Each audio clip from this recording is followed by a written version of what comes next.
요한복음 15장 2절 말씀을 우리가 보겠습니다. 요한복음 15장 2절 우리 한 절 보겠습니다.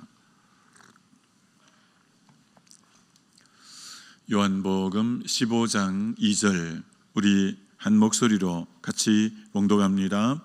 무릇 내게 붙어 있어 열매를 맺지 아니하는 가지는 아버지께서 그것을 제해 버리시고 무릇 열매를 맺는 가지는 더 열매를 맺게 하려 하여 그것을 깨끗하게 하시느니라. 아멘. 신앙생활은 주님과 함께 사는 것입니다 라는 제목으로 말씀 증거하고자 합니다. 어느 교회 안수 집사님, 남편이 안수 집사님이고 부인은 권사님이시고 딸이 하나 중3 되는 중학교 3학년 여자아이 딸이 있었다고 합니다. 이 딸이 키도 헌출이 크고 얼굴도 뽀얗게 이쁘고 공부도 자기 반에서 1등하고 중등부 회장도 하고 이런 가정이고, 그래서 이 부모님은 이 딸이 소망인 거예요. 딸이 믿음 생활도 잘하지, 딸이 공부도 잘하지, 그렇게 아이가 예의 바르고, 부모님이 카센터를 운영했는데 카센터 운영해서 좀 늦게 들어와도 꼭 부모님에게 인사를 하고 오늘 수고하셨다고, 그리고 잠을 잘 정도로 애가 예의도 반듯하고 그런 아이였다고 해요. 근데 어느 날 카센터 일이 너무 많아서 부모님이 자정을 넘기고 12시를 넘겨서 이렇게 들어오게 된 거예요. 그러면 내일 학교도 가야 되고 하면 일찍 애가 자야 되는데 얘가 워낙 애가 반듯한 애고 하니까 부모님이 안 들어오셨는데 내가 어떻게 자겠냐 해서 뭐 학교 예습 복습 다 하고 해놓고 이제 부모님이 그래도 안 들어오시는 거예요. 거의 이제 12시를 넘었는데도. 그래서 오늘 예습 복습 다 하고 인터넷 이제 끄고 빨리 씻고 자려고 하는데 오늘 학교에서 자기 반에 그 흔히 노는 애들이 뒤쪽에 앉아서 막 자기들끼리 낄낄끼리 웃으면서 어디 치고 들어가면 성인 인증을 안 해도 야한 동영상을 볼 수 있다고 자기들끼리 하는 말들이 뭐 기가 있으니까 들린 거예요. 얘는 그런 게 뭔지도 모르는 애인데 이제 하도 부모님이 늦게 들어오시고 이제 인터넷 끄고 씻고 자려고 하다가 야, 얘들이 무엇이길래 그렇게 기특거리 웃으면서 그렇게 하는가. 그 걔들이 말하는 어디를 치고 들어가면 무슨 야한 영상이 나온다 해서 무엇이길래 얘들이 그렇게 하나 해서 그게 푸득 떠오른 거예요. 그래서 인터넷을 끌려고 하다가 집에 아무도 없고 무료하고 하니까 뭐라서 그런지 한번 보자 하고 인터넷에서 한번 친 거예요. 그 주소가 애들이 말해주는 게 기억이 나서, 그래서 클릭을 딱 했더니 정말 이 아이에게는 너무나 충격적인 야한 그런 참 못 볼 그런 영상이 나온 거예요. 얘가 너무 당황스러워서 인터넷을 끌려고 하는데 그때 부모님이 들어와서 얘 방에 아직도 불이 안 꺼졌고 벌써 자정이 넘었는데, 그래서 부모님이 방문을 벌컥 열고 빨리 왜 안 자고 그래 하고 열었는데 딸아이가 인터넷에 야한 영상을 보는 것처럼 부모님 눈에 보인 거예요. 부모님이 그 자리에서 펄썩 주저앉았대요.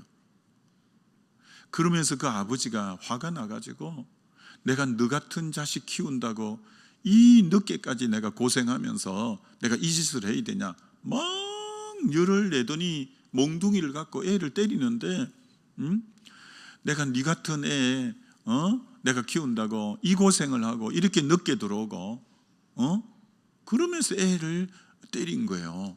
30분 이상이나 때렸다는 거예요. 근데 얘는 원래 부모님이 생각하는 착한 아이고 믿음 생활 잘하는 아이고 너무나 순진하고 순수한 아이인데 부모님이 자기를 그렇게 본 거예요. 너가 그렇게 못된 영상이나 보고 난 네가 그런 애인 줄 몰랐다. 그런 애 아닌데 부모님에게 그렇게 각인이 된 거예요. 얘가 너무 충격을 받은 거예요.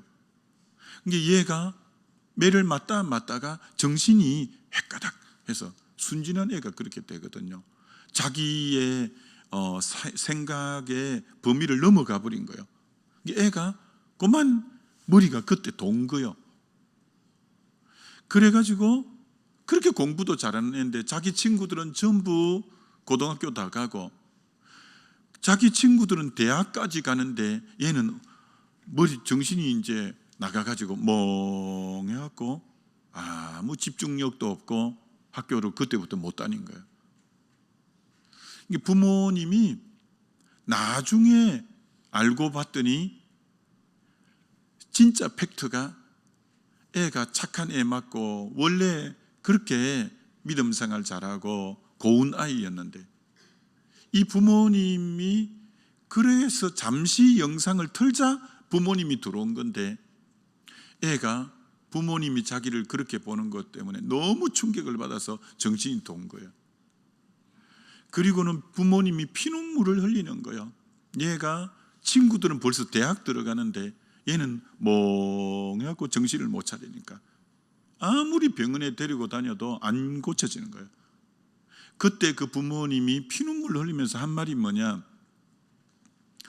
내가 돈 번다고 안수집 사고 건사인데 내가 주일 낮 예배 한 번만 나와서 내가 새벽 기도가 뭐고 아무것도 안 해서 영이 바짝 말라갖고, 아니 설령 내 애가 그런 포르노를 봤을지라도 내가 주님의 마음 갖고 잘 타이르고 그렇게 하지 마라 하고 했으면 얼마든지 이 애가 바로 자라가고 그렇게 될 건데, 내가 깨어있지 못함으로 내 영이 바싹 말라서 그 순간 내가 잘못 판단함으로 얘 인생을 완전히 망치고 부모가 살 소망도 없어지고 그렇게 피눈물을 흘리는 거예요. 오늘 본문에 어떤 내용이 있느냐, 무릇 내게 붙어 있어 열매를 맺지 못하는 가지는 아버지께서 이를 제해 버리시고. 자, 이 말씀을 깊이 묵상하면 충격이 되는 말씀이죠. 무릇 내게 붙어 있어 열매를 맺지 못하는 가지. 이상하잖아요. 붙어 있는데 열매를 못 맺는다는 거야. 붙어 있는데. 오늘 이런 그리스도인 많습니다. 주일 되면 교회 다 나와. 꼭 밖에서 보면 붙어 있는 것 같아.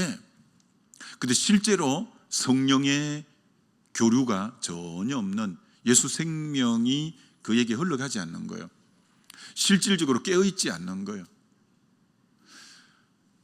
덕만 준비했지 실제로 속 사람에 하나님의 기름 부음이 없는 거예요. 겉으로 신앙생활하는 입만 무성했지 실제로 뒤적거려 봐도 열매가 없는 거예요. 경건의 모양은 다 갖추었지만 실제로 경건의 능력이 없는, 이런 걸 종교생활이라는 거예요. 딱 붙어 있는 것 같은데 실제로 생명의 흐름이 그 안에 흘러가고 있지를 않는 거예요. 밖에서 보면 신앙생활 다 하고 때가 되니까 직분은 계속 올라가고 그러는데 생명력은 없는 거예요. 딱 겉에 붙어 있는 폼은 다 잡는 거예요. 그런데 실제적인 성령의 교통하심이 없는 이런 종교 생활하는 그리스도인이 많다는 거예요. 신앙생활을 하는데 열매가 없어. 무릇 내게 붙어 있어 열매 맺지 못하는 가지는 아버지께서 이를 제해 버리시고. 여러분은 어떤가 생각해 보셔야 돼요. 그래서 오늘 열매 맺는 비결 5번째인데 오늘 핵심이 뭐냐? 가지와 포도나무는 불가분의 관계잖아요. 이건 뭐 떨어질 수 없잖아요. 그래서 신앙생활은 뭐가 신앙생활이냐? 주님 안에 거하고 주님과의 지속적인 친밀한 교제를 갖는 게 신앙생활이지, 많은 그리스도인이 문제가 있을 때만, 급할 때만, 기도 제목이 있을 때만 주님을 찾아 나오는 거예요. 그때는 막 굉장히 주님께 부르짖는 거예요. 그러다가 그 문제가 해결이 됐어. 그럼 그 뒤부터 또 주님 내몰라라 하고 또 사는 거예요. 또 문제가 있으면 또 주님 앞에 왔다가 또 문제 해결되면 언제 그랬냐시피 주님과의 인격적인 교제를 안 하는 거예요. 여러분, 이런 걸 주변에서 보죠. 은혜의 동산을 해서 은혜를 너무 많이 받은 거예요. 성령 수양에 가서 성령을 떡에 체험한 거예요. 그 중에 반수 이상은 그것을 계기로 믿음 생활 너무 잘하는데 반하여, 또 한 반수 정도는 저분이 은혜의 동산하고 성령 체험할 때는 반짝이고 열심히 잘한 것 같은데 한두 달 지나니까 원위치로 돌아온 거예요. 왜 그런 현상이 생기느냐? 이분은 신앙생활이 주님과의 지속적인 친밀함의 관계라는 것에 눈을 아직 못 떠서 그런 거예요. 그래서 어떤 특별한 훈련을 받을 때일 때는 굉장히 뜨겁게 은혜를 받는데, 신앙생활이란 특별한 어떤 날 주님과의 교제하는 시간이 아니라 일상의 시간에서 주님과의 친밀해지는, 신앙은 생활이 되어야 되고 지속적인 주님과의 이 가까움의 인격적인 교제가 일상화되어야 되는데, 그게 안 되다 보니까 너무 신앙의 업다운이 심한 거예요. 데살로니가전서 5장 10절에 예수께서 우리를 위하여 죽어사 자든지 깨든지 자기와 함께 살게 하려 함이라. 예수님이 왜 죽으셨냐? 죄 용서만 해주고 구원만 해주려고 하는 게 아니라 자든지 깨든지 주님과 함께 살기 위해서 죽었다는 거예요. 그런데 우리는 나 언제 예수 영접했었어, 난 구원받았다니까, 그리고 오늘 실제로 함께 사는 삶은 잘 안 사는 거예요. 계시록 3장 20절에 볼지어다 내가 문 밖에 서서 두드리노니 누구든지 문을 열면 내가 그에게로 들어가 그로 더불어 먹고 그는 나로 더불어 먹으리라.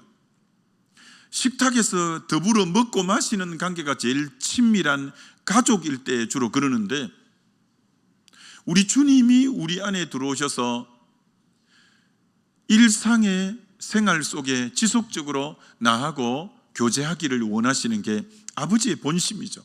믿음 생활 잘한다는 것은 주님과 얼마나 친밀한 교제를 잘하느냐, 그게 그분의 진짜 믿음 생활이라 이렇게 말할 수 있는 거죠. 그래서 얼마나 저분이 믿음 생활 잘하느냐는 것은 일상의 삶에서 지속적으로 주님과의 친밀함을 유지하는 것. 예수님이 모든 것은 이제 본을 예수님으로 삼으면 되는데, 예수님은 하루 사역이 너무 많아서 너무 병자들이 모여들고 너무 말씀 전할 일이 많고 또 너무 이동하는 거리가 멀고, 그러니까 배를 타고 잠시 건너갈 때에도, 갈릴리 호수에 건너갈 때도 고물을 베고 드릉드릉 이제 피곤해서 잠에 빠질 정도로 굉장히 육신적으로 피곤하셨어요. 그러나 한 번도 새벽 기도를 빠지는 적이 없이 새벽 오히려 미명에 한적한 곳에 가서, 그게 마가복음 1장 35절이고 누가복음 5장에 낮에 환자들이 너무 많이, 병자들이 많이 오니까 사역만 계속하니까 영이 고갈되는 거예요. 그러니까 잠시 스탑하고 제자들과 한적한 곳에 또 갔다는 거예요. 낮에도. 다시 아버지 바라보고 찬송하고 하면서 위로부터 재충전을 입고 오후에 다시 역동적인 사역을 한 거예요. 오병이어 기적을 일으켜 놓고는 제자 먼저 돌려보내고 무리를 예수님이 다 돌려보내고 또 산 위에 올라가서 밤새 밤 사경이 될 때까지 기도하시는 거예요. 왜? 아버지와의 친밀한 교제가 생활화되지 않고는 영성이 유지되지 않기 때문에 그런 거죠. 사실은 특별 새벽 기도회를 하는 이유가 뭐냐면 연초가 되었으니까 기도로 한 해를 준비합시다라는 의도가 첫 번째 있지만, 그러나 목회자의 의도는 그거보다 두 번째, 이 9일 동안 이번에 특별 새벽 기도가 몸에 배어서 나머지 날들도 지속적인 새벽 기도가 생활화되어서 우리 성도님들의 늘 첫 시간이 주님과 교제하는, 이게 몸에 배어서 정말 올 한 해 경건한 삶을 살았으면 좋겠다는 이 사실은 의도가 특별 새벽 기도회를 하는 의도라고 말할 수 있는 거죠. 마태복음이 1장이 임마누엘로 시작했다가 마지막 28장이 내가 세상 끝날까지 너희와 함께 한다는 임마누엘로 끝나는 것처럼, 우리 주님은 이 땅에 오셔서 임마누엘로 우리와 함께 하시길 원하고 마지막도 함께 하시길, 그리고 마무리하길 원하시는, 오늘 하루의 삶에서 주님과 함께가 얼마나 친밀하게 잘 되느냐가 진짜 신앙생활인 거죠. 우리가 요한복음 3장 16절은 잘 아는데 고린도전서 3장 16절은 모르는 분이 많아요. 요한복음 3장 16절은 하나님이 세상을 이처럼 사랑하사 독생자를 주셨으니고, 그리고 이제 정말 고린도전서 3장 16절은 성령이 너희 몸을 성전 삼고 계신다는 거예요. 여러분, 실제로 성령이 예수 영접하는 그 순간부터 내 안에 들어오셔서 내가 너를 버리지 않고 내가 너를 떠나지 않고 언제나 우리 안에 계셔요. 그래서 내 안에 계신 성령님을 내가 매일 의식하는 삶이 굉장히 중요해요. 여기 의식을 할 때 경건한 삶이 나오는 거죠. 잠언 3장 6절에 너는 범사의 여호와를 인정해라. 그러면 너 길을 지도하시리라. 아침에 일어나서 주님, 주님. 식사할 때 주님. 낮에 일할 때 주님. 차 운전할 때 주님. 누구하고 전화 받을 때 주님. 어떻게 대답해야죠? 주님. 저녁에 잠들 때 주님. 계속 주님을 되뇌이고 생각하는 거죠. 하나님 사랑, 마음 다하고 뜻 다하고 힘 다하고 성품 다해 주 너희 하나님 사랑은, 이게 크고 첫째 되는데, 사랑은 늘상 생각하는 게 사랑이죠. 여러분이 누군가를 사랑하면 그때부터 그 사람을 계속 생각하게 되죠. 계속 사랑하면 생각합니다. 여러분이 손자가 태어났다면 계속 손자 생각할 거예요. 핸드폰에도 맨날 손자야. 사랑하면 계속 생각하는 거예요. 진짜 주님을 사랑한다면 또 생각하고 주님, 또 생각하고 또 생각하는 거예요. 제가 암이 걸린 분에게 신방 가면 항상 이 말씀을 전하는데, 집사님, 암이 몸에 들어왔네요. 근데 그래서 암이 들어와서 맨날 암만 생각하죠. 이 음식은 암에 좋은가 안 좋은가, 내가 밖에 지금 찬바람 쐬어도 암인데 되나, 누구 전화와도 나 암이래. 맨날 암만 생각하면 암에게 진다. 암보다 집사님에게 먼저 들어오신 분이 계신데 우리 주님이 당신 안에 계신다. 그 주님은 암을 이기신 분이다. 당신이 아침에 일어나서 나 암 환자지, 이 음식이 암에 좋나, 암만 계속 묵상하면 암에게 진다. 암보다 당신 안에 먼저 들어오고 실존인 분이, 암을 이기신 예수님이 당신 안에 계신다. 왜 이분은 생각도 안 하냐? 왜 이분의 이름은 부르지 않냐? 왜 이분을 찬양하지도 않냐? 암을 생각하면 암에게 줘. 암을 생각하지 말고 암을 이기신 주님을 이름을 부르고 그 주님을 찬송하고 그 주님이 내 모든 질고를 다 지고 가셨고 주님이 그더니 승리하게 하시는 암보다도 우리 주님을 몇 배나 더 생각하고 찬양하고 그 이름을 되뇌이면 암에게 승리할 수 있다. 그처럼 우리가 진짜 생각해야 될 분이 우리 주님이시죠. 주님. 그래서 열매 맺는 이 5번째 비결이 뭐냐, 얼마나 이분이 주님과 함께 이 친밀함을 올 한 해 잘 유지하느냐가 열매를 많이 맺는 비결인 거죠. 가지와 뭐 포도나무는 뗄 수 없으니까. 예수님이 이 땅에 오실 때 이름을 2가지로 오셨잖아요. 마태복음 1장 21절과 23절. 21절에 아들을 낳으리니 이름을 예수라 하라. 첫 번째 이름이 예수. 이는 그가 자기 백성을 저희 죄에서 구원할 자이십니다. 예수는 우리를 죄에서 구원하고 병에서 구원하고 가난에서 구원하고 문제에서 구원하는 구원자로 오셨죠. 그런데 마태복음 1장 23절에 보라 처녀가 잉태하여 아들을 낳을 것인데 그 이름을 임마누엘이라 하라. 이를 번역한 적 하나님이 우리와 함께 계시다. 죄에서 우리를 건지는 것뿐 아니라 건져놓고는 이제 임마누엘로 함께 하시는, 여러분 우리 주님이 우리와 정말 함께 하시는 줄 믿습니다. 함께 하시는 거예요. 함께 하시는 거예요. 그래서 얼마나 올 한 해 주님과 이 함께함의 친밀함을 잘 유지하고 누려가느냐가 승부수를 결정하게 되는 거예요.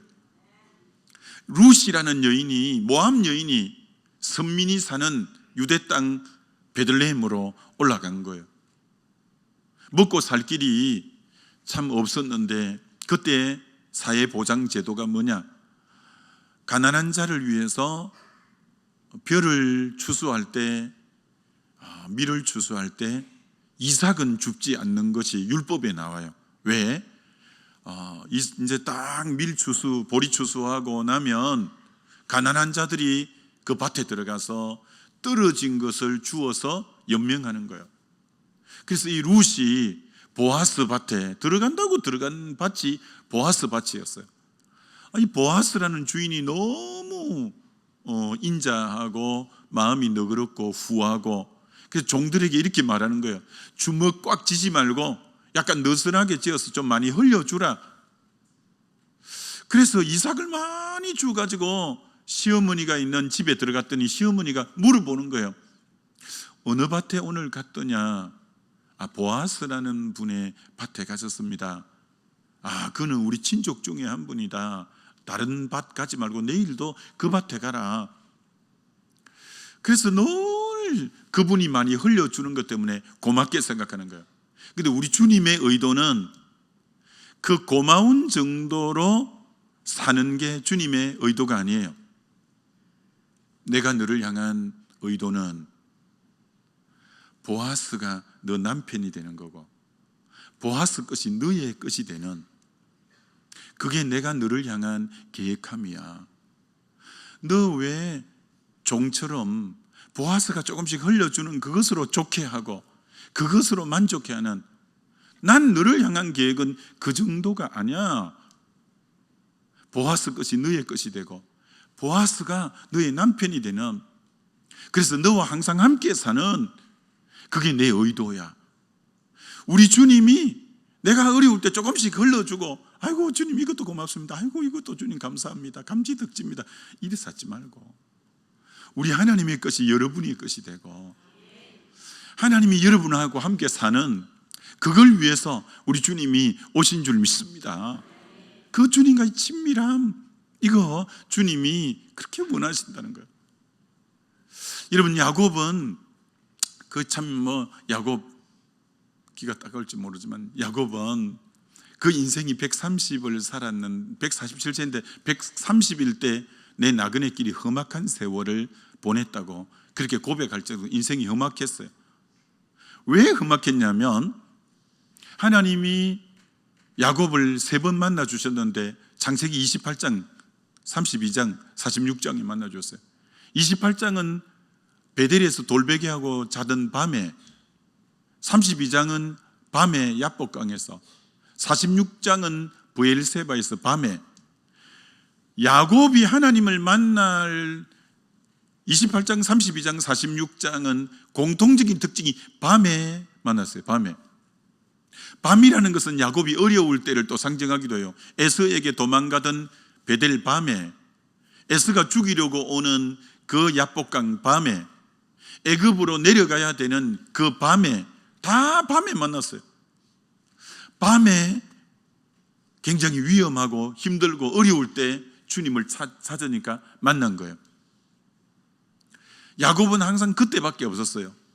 내 인생에 밤을 만날 때 주님을 찾았고, 주님은 그때마다 문제 해결해 주셨지만 문제 해결되면 주님 찾지 않았어요. 그 얘기는 주님이 필요할 때만 잠시 만나는, 그게 그 인생이 험악할 수밖에 없었어요. 그런데 늘 그럼 그렇게 살다가 끝났냐? 그렇지는 않아요. 130일 때 애굽에 내려가서 몸이 병들었어요. 그래서 머리가 너무 무거워서 침상에 자기 머리를 이렇게 기대야 될 정도로, 여러분, 머리가 무거운 걸 느끼는 사람은 머리가 안 좋은 사람이에요. 우린 지금 머리가 달려있는 것도 제일 인식 못할 때는 머리가 지금 병이 안 나고 건강할 때예요. 근데 머리가 이렇게 무겁지, 머리가 이렇게 아프지, 머리가 계속 인식되는 분은 머리가 뭔가 지금 안 좋은 분이에요. 안 좋은 분. 여러분, 그처럼 야곱이 애굽에 내려갔을 때 몸이 병이 들었어요. 이제 3대 때 살던 아브라함, 이삭, 야곱 3대째 살던 가나안도 떠나왔고 마음이 찹찹한 거예요. 약속의 땅인데 떠나온 거예요. 그때부터 몸도 병들었고, 그때부터 야곱이 마음 둘 곳은 하나님 한 분밖에 없었어요. 그래서 애굽에 내려와서야 내 필요할 때 찾는 하나님이 아닌 내가 전심으로 마음을 하나님께 두었어요. 그때부터 야곱은 애굽에 내려가서 야곱은 축복의 통로로 쓰임받아요. 바로에게 손 얹어서 그 에집트 왕을 축복 기도해줘요. 자기 손자 에브라임 므낫세를 손을 어긋맡겨 축복 기도해줘요. 12아들 차례대로 축복 기도 다 해줘요. 이스라엘 땅에 있을 때는 축복만 갈구했던 자예요. 그런데 애굽에 내려가서는 축복만 해주는 자로 살아요. 하나님이 우리를 부를 때 축복의 통로로 우리를 축복하는 자로 살기를 원해요. 올 한 해 저와 여러분이 축복의 통로가 되시길 주의 이름으로 축원합니다. 그럼 언제 그렇게 될 수 있냐? 주님과의 친밀한 교제, 내 안에 주님이 사시는 걸 늘 의식하고 인정해 드리고 주님과 가까울 때 하나님은 우리를 통해 이 땅을 축복하기를 원하는 거예요. 포도나무 가지하고 늘 친밀한 것처럼 올 한 해 여러분의 삶의 승부수가 저분이 인격적으로 주님과 얼마나 친밀하냐, 그게 여러분의 승부수예요. 그래서 그러기 위해서는 이런 어떤 신앙의 훈련에 여러분을 던져 넣어야 되니까 여러분이 새벽 기도도 나오시고, 뭐 연초에 나오는데 왜 연중에는 못 나오겠어요? 딱 마음 먹으면 나올 수 있어요.